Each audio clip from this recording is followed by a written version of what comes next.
Indonesia memiliki cadangan gas alam 3 kali lebih banyak dibandingkan minyak bumi. Hal ini dinilai sebagai energi alternatif yang paling menarik untuk dikembangkan. Terutama setelah pemerintah secara intensif mempromosikan penggunaan gas alam dengan berbagai program, seperti gas alam untuk kendaraan hingga kebutuhan dapur, hotel, restoran, dan kafe. Dalam blueprint pengelolaan energi nasional tahun 2025, diharapkan peranan gas bumi meningkat menjadi 30,6% pada tahun 2025, lebih besar dari peranan minyak bumi yang diharapkan naik hanya 26,2%. Saat ini, terdapat kekurangan dalam distribusi gas alam melalui jaringan pipa. Namun, muncul teknologi distribusi gas alam yang lebih fleksibel, yaitu distribusi gas alam dengan menggunakan mobile cylinder atau yang lebih dikenal dengan kompres natural gas. Gas alam di jaringan pipa yang pada awalnya hanya bertekanan 1-20 bar, kemudian masuk ke dalam alat berupa dryer dan scrubber untuk menghilangkan kadar air dan menghasilkan gas dengan pembakaran yang jauh lebih sempurna. Dengan menggunakan kompresor, gas alam dimampatkan menjadi beberapa tahap sehingga bertekanan tinggi antara 200-250 bar, sehingga produk ini kini dikenal dengan nama kompres natural gas atau CNG. CNG kemudian ditempatkan ke dalam mobile cylinder khusus CNG yang disambungkan satu sama lain dan didistribusikan menggunakan media transportasi seperti truk, trailer, dan lain sebagainya.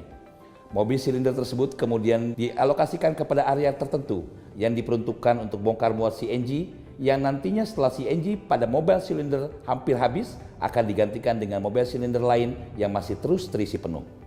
Mobile cylinder disambung dengan pressure reductance station atau PRS yang berfungsi menurunkan tekanan CNG secara bertahap dengan menjaga tekanan tetap stabil sesuai dengan yang diinginkan. Gas alam atau CNG dapat digunakan untuk berbagai macam kebutuhan, dari mulai pembangkit listrik tenaga kecil skala rendah, baik untuk industri, gedung perkantoran, mal, maupun perumahan. Mesin boiler, oven, burner, dryer, dan mesin-mesin industri lainnya.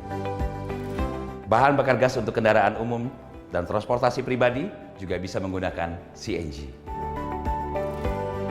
Keuntungan-keuntungan yang bisa Anda dapatkan dengan penggunaan CNG yang pertama adalah harga yang relatif lebih rendah dibandingkan dengan bahan bakar minyak seperti HSD, MDF, ataupun MEO, termasuk juga LPG, sehingga meningkatkan efisiensi biaya produksi. Tingkat pencemaran yang rendah sebagai hasil pembakaran yang sempurna membuat CNG lebih ramah lingkungan. Biaya instalasi yang ditanggung oleh penyedia CNG yaitu PT Solusi Baru Energi. Biaya pemakaian CNG lebih rendah dibandingkan LPG ataupun BBM. Penggunaan CNG dapat mengatasi tekanan inlet rendah yang biasa terjadi pada distribusi yang menggunakan jaringan pipa.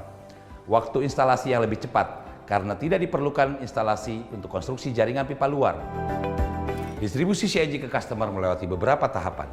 Yang pertama adalah CNG plant, kemudian masuk ke pengisian cradle, pengiriman cradle, lalu masuk ke storage cradle di customer, kemudian masuk ke PRS untuk mereduksi tekanan dari cradle sesuai dengan kebutuhan customer.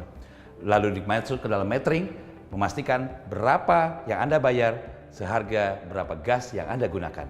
Kemudian distribusi pipa melalui kompor di dapur sampai menghasilkan tekanan gas yang stabil dan berwarna biru.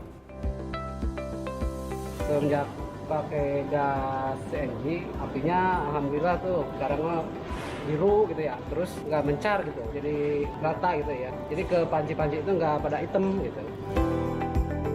Untuk meningkatkan pelayanan kepada pelanggan, kami memberikan kenyamanan pelanggan dengan teknologi berbasis aplikasi, membuat Anda bisa memonitor berapa penggunaan gas pada kebutuhan Anda. PT Solusi Baru Energi memberikan pelayanan dan kenyamanan Anda dalam memilih energi alternatif yang paling efisien dan paling ramah lingkungan. Solusi Baru Energi, Inspire Clean Energy.